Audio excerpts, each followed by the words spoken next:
face of macroeconomic and geopolitical volatility, you need to be ready for anything. You can't afford to be reactive in an increasingly volatile environment. Now more than ever, we have to be proactive as companies in how we create value. Value creation used to be much simpler. It used to be what I call single dimensional. It was focused on the interest of a single stakeholder, the shareholder. And it was measured simply through the present value of free cash flows.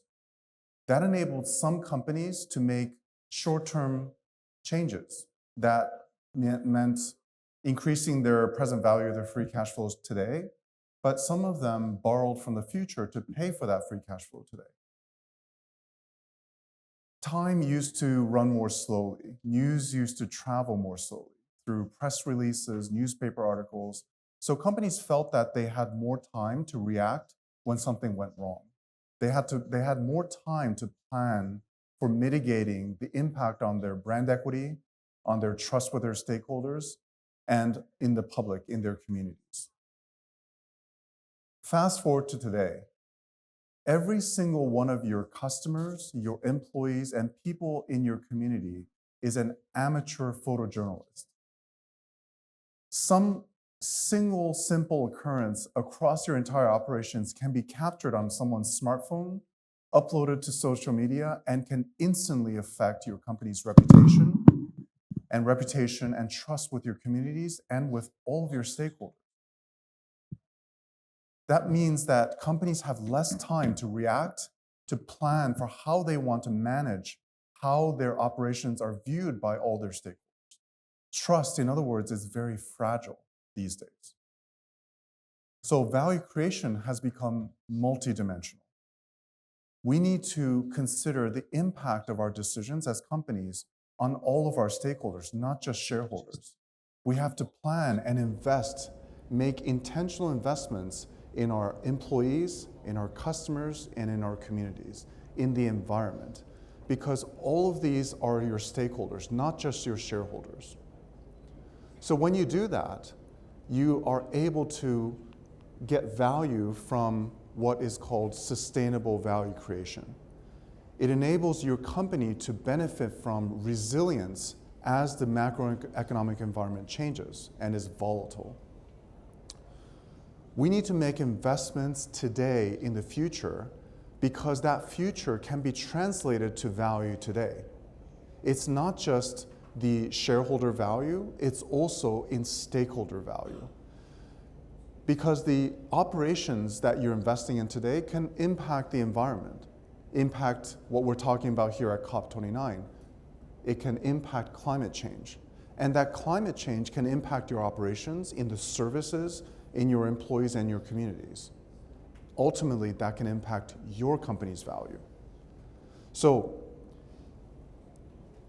I used to be at a manufacturing company where I worked as a CFO of a division and head of strategy.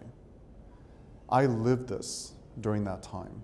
I used to be a skeptic about climate change. I used to be skeptical about creating value for my company beyond shareholder value. I was singularly focused on how do we increase the present value of our free cash flow so that we can increase shareholder value and increase our stock price.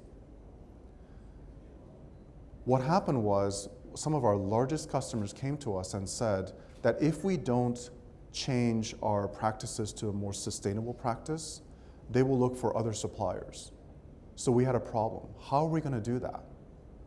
How are we going to do that while continuing to deliver value to our shareholders, the near-term value that our public company shareholders expected? And how are we going to do that while continuing to deliver growth for our customers? That was a challenge. That balance was incredibly challenging.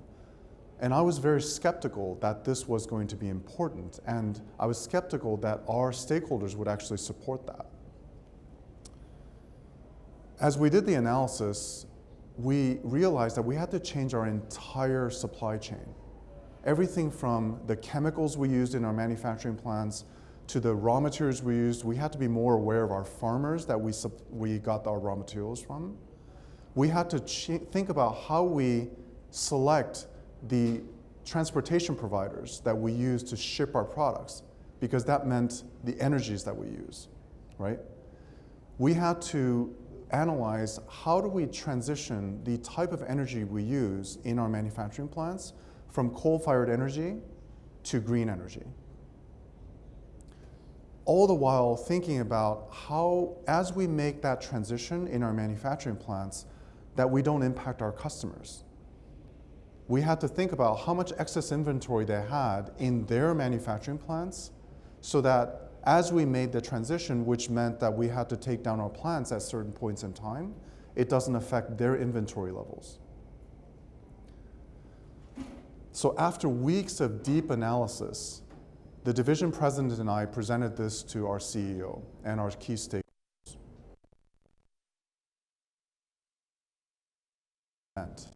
They were skeptical because they were worried about the impact on our short-term results. Because we were a publicly traded S&P 500 company, they didn't want to do this. And I myself was skeptical, and our CEO could tell that. But I will never forget what she said to me, because she could tell I was skeptical. She said, I know this is going to be incredibly challenging for us to make this transition. I know it's going to be very, very painful for us for the near term. But this is who we are. We should aspire to be the first to do this for our customers. Let's make the investment. So with that, we started to make the investment. And to my surprise, some of our stakeholders actually supported it, our labor unions that I used to negotiate with. Some of our strategic investors also supported it. And of course, our employees, they cheered us on, because even as long as 15 years ago, there were people in our company that felt that we should be making this investment to become a more sustainable company, not just because our customers were demanding it. And within a few years, our investments paid off. Those investments that we made not only did not impact our customers in the shipping process and in their inventories, but they actually made a counter investment in us to cheer us on in becoming a more sustainable company. So we ended up with these investments becoming the clean label, sustainable supplier of choice to our largest customers, and many of the companies that you buy from in the supermarket. But why does that matter? It matters because sustainability is now a business imperative. The EU, European Union, made the first step through enactment of the CSRD. With the CSRD, companies are realizing it's a compliance requirement for them to bring in sustainable practices. But I would argue that it's an opportunity. It's an opportunity for companies, not just in the EU, but around the world, to look toward the CSRD as an opportunity to make that investment, the same investment that my company made in sustainable practices, to create long-term sustainable value. Regulation such as CSRD is going to be prevalent around the world. And when you assess your operations on how to make your business and operations more sustainable, more responsible to your communities, you need assured data, because you need to first evaluate your current state. What type of energy are we using? What type of labor practices do we have? Where do we supply our raw materials from, right? Where do we supply our energy from? What type of energy are we using? That assessment of your current state so that you can make decisions on how you're going to transform your operations requires you to be able to trust the data that you're looking at. So you need assured data. You need governance as well across your operations to ensure that as you make the plans, you have the right governance in place to ensure that that plan will be executed across your operations. And finally, you need your teams to be freed up to help you with that analysis on what this data means, what investments do you need to make to transform your operations? And how do you make sure that your 10,000, 20,000, 200,000 employees are bought into this investment and make sure that you're able to execute upon that? That means embracing technology, embracing innovation is so critical. It's something that I wish that I had when I was in that manufacturing company. I didn't have the tools and the technology that we do today. So everything I and my team did was extremely manual. We had to gather the data manually. We had to check the data manually.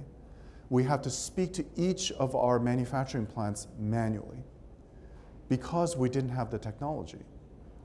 And what that meant is that myself as a CFO and my team, the thousands of employees that I had to assess that information manually, which meant that we didn't have time to think about what this data meant.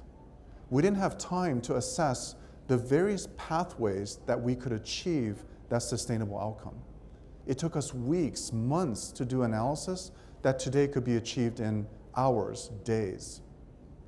Those hours and days mean a lot in your business and operations because it could mean the difference between how you could achieve that result while balancing short-term needs and long-term strategies, or being chased by data and potentially reporting the wrong information to your stakeholders, which can erode trust. I had to work hard day and night just to believe the information that I was looking at, just to analyze how we're going to make the right investments in the right parts of our operation to create that sustainable value. So innovation is actually really critical for you to create that value. Innovation in how you deploy technology, innovation in how you think about your operations, all requires innovative thinking, all requires you to transition from the manual processes that you're doing today to the automated processes that technology can offer.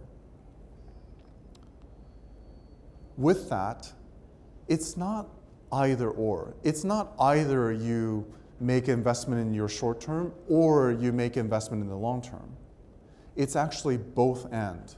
It's both, balancing both the short term and the long term. It's investing in the short term as well as investing in the long term, which can be translated to value today. This balance is only achievable if you're able to invest in your communities, if you're able to invest in your employees, so that you can free up your employees in your operations to help you make sound business decisions. The only way to do that with the resources that you have is through technology. At COP29, as you know, we're here this week talking about the energy transition and how all of us, as leaders of our companies, our organizations, as regulators, and as banks and financial institutions, have to think about how we're going to invest in a greener future.